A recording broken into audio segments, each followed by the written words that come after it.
time to chat to us today. You're welcome. Would you start off by telling us about your role at the Port of Rotterdam and also about the panel that you spoke on here at the European Gas Conference? Yeah, sure. My name is Ronald Backers. My role is to be an advisor in business intelligence, and especially for liquid bulk.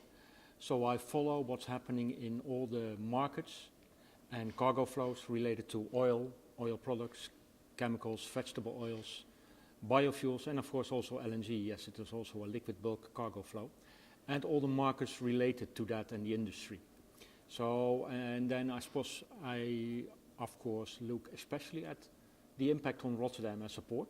So what would be increasing cargo flows, what would be decreasing cargo flows, what would be logistics changes that would be needed or are necessary. That's what I all look at. And tell us about the panel that you spoke on this morning. Yeah, it was a panel with me and three terminal operators, especially talking about small scale, talking about bunkering, especially as there was lots of questions asked about the potential of LNG bunkering. So it was nice to be in there. I think I could explain well what our role as a port authority is, because we're not actively involved in LNG shipping or trading or storage ourselves. That's all done by private companies in the port area.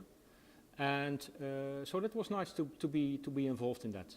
Well, I hope also the public got something about that, or answers on their questions. I think so. Yeah. Well, I think there's some very interesting discussions going on around the future of bunkering fuel for shippers. Yeah.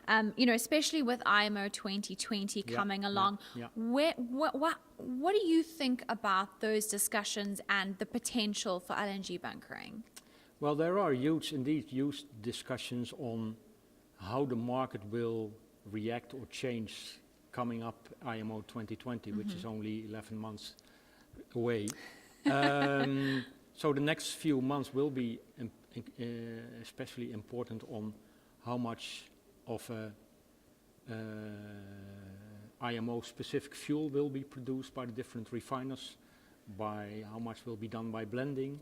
And of course, LNG has taken off because of this decision of IMO to cut down SO2 sulfur levels of bunkers.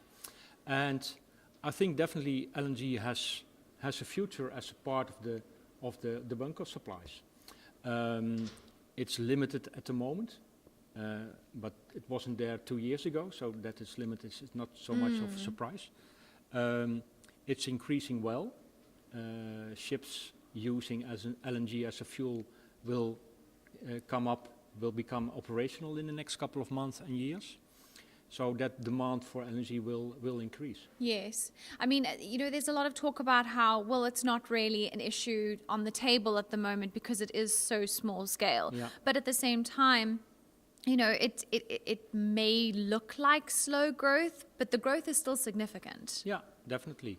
And I think one of the important things is the discussion about pricing. How will LNG as a bunker fuel be priced?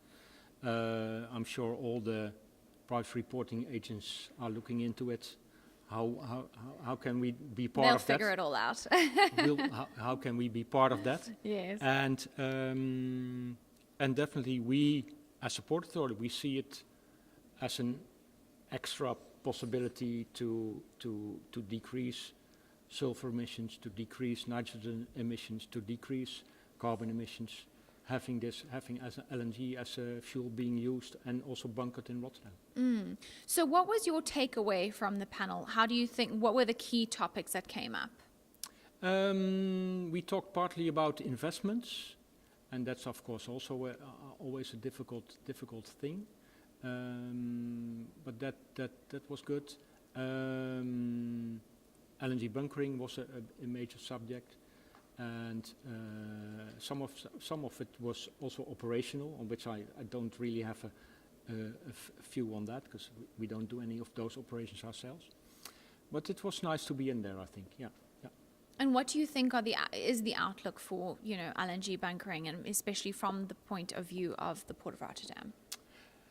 That it will increase. We already see an increase this year. or last year, I have to say, Yes. of course, 2018. We see an increase in 2018. And especially in truck deliveries, by truck to ship, but also the first ship-to-ship deliveries were done to the soft conflict vessels. They are running on LNG.